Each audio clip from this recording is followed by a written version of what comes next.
A Adoradores convida você a se tornar um patrocinador. Semeie no nosso ministério. Com a sua oferta poderemos produzir muito mais vídeos. Este é um ministério independente, por isso, precisa da sua participação. Inscreva-se no canal e compartilhe os vídeos. Seja um multiplicador desta visão. O que são os anjos? Bem, isso nos mostra que eles estão presentes na Terra. Os anjos estão entre nós e sua missão é nos servir. As Escrituras nos ensinam que cada um de nós tem um anjo da guarda. Não importa o quanto você cresça, você não perde esse anjo. Ele ainda está com você. E, na verdade, a Bíblia nos fala de um número impressionante de anjos no livro de Apocalipse, que menciona cerca de 100 trilhões de anjos. É um número enorme. Isso significa que existem muitos anjos, e, como já discutimos, a palavra de Deus no Salmo 103 traz ensinamentos importantes sobre eles. Quero voltar a esse salmo para reforçar um ponto no programa de hoje. No Salmo 103, versículo 19, vemos que eles obedecem à voz da palavra de Deus. Mas, a quem os anjos obedecem? Eles obedecem à voz da palavra de Deus. Agora, a questão é: somos nós que damos voz à palavra de Deus? Sabemos que os profetas de Deus transmitiram a mensagem divina, e os anjos compreendem o que Deus diz. Isso lhes confere uma missão. Você já parou para pensar por que as profecias de Deus se cumprem quando pronunciadas pelos profetas? Os anjos têm a responsabilidade de garantir que a palavra de Deus se cumpra. Não é uma tarefa simples para eles, e eles se dedicam a cumprir essa missão, assim como também zelam para que a palavra de Deus se realize quando você age conforme ela. Ou seja, quando você fala o que Deus diz sobre você na sua palavra, você está, de certa forma, atribuindo uma tarefa aos anjos, pois é isso que acontece. Muitas vezes pensamos que é Deus quem diz diretamente a cada anjo o que deve ser feito. Em um sentido, isso é verdade, porque os anjos obedecem à palavra de Deus. No entanto, o texto original em hebraico especifica que os anjos obedecem à voz da palavra de Deus. Quando você dá voz à palavra de Deus, você ativa essa missão. Por isso, a confissão é tão importante. Quero lembrá-los de algo que está no livro de Hebreus, no capítulo 3. Vamos abrir esse capítulo e ler o versículo 17. Aqui, ele nos mostra contra quem se dirige a repreensão. Então, veja bem, eles não conseguiram entrar devido à incredulidade. E então, avançamos para o capítulo 4, onde ele afirma: vou ler novamente. Você ouviu o que ele disse? É necessário combinar fé com a palavra de Deus para que ela tenha efeito em sua vida. Mas como você combina a fé com a palavra de Deus? É falando aquilo que Deus diz sobre você? É assim que você mistura a fé com ela? Sobre o que ele está falando aqui, especificamente, lembra que 12 espias entraram na terra de Canaã para espiar a região? Pois bem, 10 deles voltaram com um relatório negativo, que chamamos de relatório maligno. O que eles disseram? Eles falaram sobre o que viram e o que sentiram. E isso, normalmente, é um relatório negativo. Bem, na verdade, não é sempre um relatório maligno. Depende do que você vê e do que Deus falou. O problema é que o que eles relataram não concordava com o que Deus havia dito. Deus havia dito: eu entreguei a terra a vocês, vão e tomem posse dela. Mas 10 espias voltaram com uma visão negativa. Todos os 12 viram a mesma coisa. No entanto, Josué e Caleb voltaram com uma perspectiva diferente, dizendo: nós somos plenamente capazes de conquistar a terra. Vamos todos juntos. E qual era a diferença? Eles estavam baseados na palavra de Deus. Estavam falando o que Deus tinha dito. Já os outros diziam: somos como gafanhotos aos olhos deles, gigantes na terra. E isso era verdade. A Bíblia até diz que a cama do rei Og tinha 4 metros. Ora, uma pessoa de 1,80 metros, eles obedecem. Os anjos cumprem a palavra de Deus? Então, dê voz à palavra de Deus. Eu te afirmo, isso vai funcionar para você. Quero apenas fazer uma ilustração de como os anjos entram em ação quando você fala palavras de fé fundamentadas na autoridade da palavra de Deus. Não estou dizendo que você deve falar qualquer coisa sem sentido, mas sim, palavras baseadas na autoridade das Escrituras. Muitos anos atrás, eu participei de um encontro em um local, e, por algum motivo, fui sozinho, minha esposa não me acompanhou. Eu voei de volta até a pista de pouso que fica nos fundos da minha casa. Como de costume, retirei minha gravata logo após o evento e a joguei no banco do avião. Eu usava um broche de diamante, exatamente como este aqui, preso à minha gravata, mas, por algum motivo, perdi a tarraxa que ficava atrás dele. Quando saí do avião, joguei a gravata sobre o ombro e fui em direção à minha casa. No dia seguinte, percebi que havia perdido o broche da gravata. Compreenda, este broche era de diamantes. Fui para fora, procurei por todo lado, até que disse, em nome de Jesus, eu vou encontrar o broche da minha gravata. Não vou perder aquele broche. Falei isso com toda a confiança, afirmando que encontraria o broche. Agora, o que me deu essa confiança? O que eu baseei essa declaração? Está escrito em Marcos 11, 23. Tudo o que disser, se crer e não duvidar, essas árvores são nogueiras, e a casca delas é bem resistente. Quando os esquilos roem, os pedaços da casca se tornam bem afiadas, e, frequentemente, enquanto estou andando por ali, alguma dessas cascas fica presa no meu sapato. Quando arrasto o sapato, o som que ela faz é parecido com o de metal. Então, ele subiu para o concreto e sentiu algo no sapato, que estava fazendo barulho. Ele tentou tirar aquilo, arrastando o sapato no concreto, mas não conseguia até que, finalmente, tirou o sapato e olhou. Foi então que encontrou o broche da minha gravata preso no salto do seu sapato. Você pode pensar, ele apenas pisou no broche, mas eu não tenho certeza se foi assim. Talvez um anjo tenha levantado o broche ou até o colocado ali no salto do sapato, mas nunca saberei. O que importa é que, no fim, eu recuperei meu broche. Agora, imagine se eu tivesse dito, essas coisas acontecem, é assim mesmo, nunca mais verei o broche. Será que eu o teria perdido para sempre? Talvez um pássaro o pegasse e o soltasse uns 10 quilômetros à frente, mas quando você mantém a palavra de Deus em sua boca e fala de acordo com ela, os anjos se envolvem. Vou te dar outro exemplo. Há alguns anos, minha filha, Annette, usava lentes de contato. Uma noite, ela saiu para queimar o lixo e, enquanto estava com a lente de contato nos olhos, algo caiu em seu olho. Ela coçou, e a lente de contato acabou caindo. Naquela época, as lentes não eram descartáveis, eram rígidas e muito caras. Ela voltou para casa e disse que havia perdido a lente lá fora. Eu então disse, em nome de Jesus, vamos encontrá-la. Antes de conhecer essa palavra, eu provavelmente teria dito, esquece, é impossível encontrar uma lente no meio da grama alta e à noite. Mas eu disse, vou pegar uma lanterna, e vamos encontrá-la em nome de Jesus. Eu estava alinhando a minha palavra com a palavra de Deus, e por isso, acredito que tive uma interação com os anjos. Saímos e perguntei onde ela... Eu entendo que você não pode simplesmente sair e pedir a um anjo para fazer o que você deseja, certo? Existem muitas ideias malucas por aí. Talvez haja pessoas que acreditam que podem mandar um anjo realizar tarefas cotidianas, como trocar o óleo do carro ou revisar o câmbio, coisas desse tipo. Mas é importante entender que isso não é algo que a Bíblia ensina. A Bíblia, de fato, menciona que os anjos são espíritos enviados por Deus para servir aqueles que são herdeiros da salvação. Agora, vamos dar uma olhada em Gênesis, no Antigo Testamento, especificamente no capítulo 24, versículo 40. A história que encontramos aqui é a de Abraão, que enviou seu servo em uma missão para encontrar uma esposa para o seu filho. Vale lembrar que, naquela época, o processo de casamento era bem diferente do que conhecemos hoje. Não era o filho quem escolhia a esposa, mas sim o pai. Comecemos pelo versículo 39, onde o servo de Abraão fala sobre a missão que recebeu.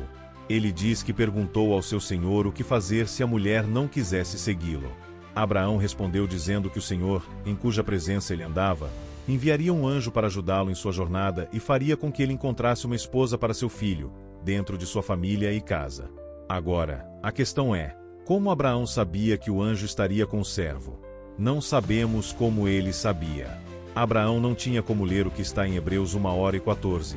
que fala sobre os anjos sendo espíritos ministradores enviados para servir aqueles que são herdeiros da salvação. Mas mesmo assim, Abraão tinha certeza disso e afirmou isso claramente. No versículo 42, o servo continua sua história. Ele diz que, ao chegar a casa, orou a Deus pedindo orientação. Ó Senhor Deus de meu senhor Abraão, se tu prosperares o meu caminho nesta jornada, e se a mulher que sair para pegar água for aquela que Deus escolheu para ser esposa do filho de Abraão, que ela me ofereça água para beber e também ofereça aos meus camelôs. E antes que ele terminasse de falar em seu coração, Rebeca apareceu, com seu cântaro, desceu até a fonte e pegou água. Quando o servo lhe pediu água, ela prontamente ofereceu e ainda ofereceu água para os camelôs. Essa foi a resposta clara de Deus à sua oração. Esse relato está no Antigo Testamento, em Gênesis 24. Não sabemos como Abraão tinha certeza de que Deus guiaria o servo e enviaria um anjo para ajudá-lo, mas, no Novo Testamento, encontramos passagens como Marcos 11:23, que nos ajudam a entender mais sobre a fé e a confiança em Deus. Para Abraão ter enviado seu servo para procurar uma esposa para seu filho, com a convicção de que Deus enviaria um anjo para ajudá-lo, ele provavelmente teve algum tipo de revelação interior. Eu acredito que Deus revelou isso ao espírito de Abraão. Será que ele acreditava no ministério dos anjos? Com certeza. E, assim como aconteceu com Abraão, muitas pessoas também experimentam essa fé e confiança na intervenção divina. É verdade que essas pessoas enfrentam problemas, mas será que elas realmente não acreditam em nada? Não guardam a palavra de Deus em seus corações? A palavra de Deus precisa ser crida? Eu não consigo encontrar nada na Bíblia que vá acontecer simplesmente porque está escrito nela. É necessário crer e receber? Será que isso trará bênçãos para você? Se você não crer, então você tem um problema? Então, aconteceu exatamente como foi dito? Na minha mente, não há dúvida de que isso foi obra do ministério dos anjos e que Deus usa os anjos, de tempos em tempos, para transformar situações e circunstâncias. Agora, vamos abrir a Bíblia no Novo Testamento? No livro de Lucas, há uma história que você conhece sobre Zacarias. Ele estava servindo como sacerdote, e vamos começar no versículo 18. Na verdade, deixa eu retroceder um pouco mais. Melhor eu explicar desde o início, pois me perdi no ponto que queria destacar. Zacarias e sua esposa Isabel não podiam ter filhos. Ela era estéril, e eles estavam sem filhos. Eles oravam, mas não recebiam o que pediam. Então, o Senhor enviou um anjo até eles e disse: Você terá um filho. O anjo falou que Isabel conceberia e daria à luz um filho. E sabe o que Zacarias disse ao anjo? Que sinal você me dá? Como posso saber que isso é verdade? Eles oravam há tanto tempo por um filho, e agora, ao ouvir essa notícia, Lucas 1:13 registra que o anjo respondeu: Não temas, Zacarias, porque a tua oração foi ouvida, e Isabel, tua mulher, te dará à luz um filho, e tu chamarás João. Haverá prazer e alegria em ti, e muitos se alegrarão com o seu nascimento. Ele será grande diante do Senhor, não beberá vinho nem bebida forte e será cheio do Espírito Santo, já no ventre de sua mãe. Ele converterá muitos filhos de Israel ao Senhor, seu Deus. Ele irá à frente do Senhor, no espírito e no poder de Elias, para fazer com que os corações dos pais se voltem aos filhos, para trazer os desobedientes à sabedoria dos justos, e preparar um povo para o Senhor. Então, Zacarias perguntou ao anjo: Como saberei disso? Pois sou velho, e minha esposa é de idade avançada. Agora, observe a resposta do anjo. Ele disse: Eu sou Gabriel, que assisto na presença de Deus, e fui enviado para falar contigo e trazer-te estas boas novas. Agora, seria de se esperar que Zacarias celebrasse, levantasse as mãos e dissesse: Glória a Deus, minha oração foi respondida. Mas, em vez disso, ele pediu um sinal. Ele queria saber como poderia confiar no que o anjo estava dizendo. E o anjo, então, respondeu: Você ficará mudo e não poderá falar até o dia em que isso aconteça, porque você não acreditou nas minhas palavras, as quais se cumprirão no tempo devido. Em outras palavras, o anjo sabia que, se não fechasse a boca de Zacarias, ele continuaria a expressar sua incredulidade e criaria um obstáculo diante de Deus. Algumas pessoas podem pensar que Deus nunca enfrenta problemas, mas, sim, ele enfrenta, e o problema pode ser você, não é? Mas, graças a Deus, ele ainda não terminou conosco. O anjo disse a Zacarias que ele ficaria mudo até o cumprimento das palavras do anjo, e Zacarias não falou mais nada. Ou seja, Deus fechou a boca dele. E agora eu quero te mostrar como Deus tratou Zacarias de forma diferente de como tratou Abraão. Se você lembra, Deus fez uma promessa a Abraão, de que ele teria um ministério mundial e que todas as nações seriam abençoadas por meio dele. Mas Abraão ainda não tinha o filho da promessa, não tinha filhos. Deus mudou o nome de Abraão, e ele passou a se chamar Abraão. Deus fez Abraão declarar o que ele próprio estava falando. Lembre-se, se você mantiver a palavra de Deus em sua boca, você terá uma audiência com os anjos. Veja, Abraão já havia recebido a promessa cerca de 11 anos antes, no capítulo 15, quando o Senhor apareceu a ele. Naquele momento, Abraão disse algo importante. Note que Deus lidou com Abraão de uma maneira diferente de como tratou Zacarias. No caso de Abraão, Deus o fez falar a mesma coisa que ele, Deus, dizia sobre ele, quando mudou seu nome. Isso é significativo. Deus alterou o nome de Abraão. E eu te digo, se Deus muda o seu nome, ele está realmente mudado. Toda vez que Abraão dizia eu sou Abraão, ele estava se referindo ao significado de seu nome, que é pai de nações ou pai de multidões. Ao dizer isso, Abraão estava ouvindo a palavra de Deus, e como a fé vem pelo ouvir, ele estava fortalecendo sua fé. Essa foi a forma como Deus lidou com Abraão, que tinha 99 anos quando seu nome foi alterado. Após Deus mudar seu nome, o cumprimento da promessa foi muito rápido. Em menos de um ano, aproximadamente um ano depois, o filho da promessa nasceu.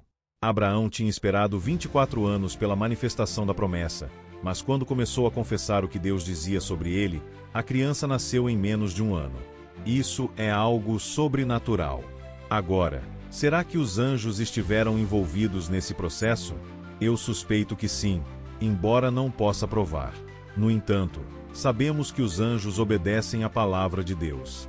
Toda vez que Abraão dizia eu sou Abraão, ele estava proclamando eu sou pai de nações. E os anjos, ao ouvirem isso, talvez pensaram, temos um trabalho a fazer. E, assim, coisas sobrenaturais começaram a acontecer.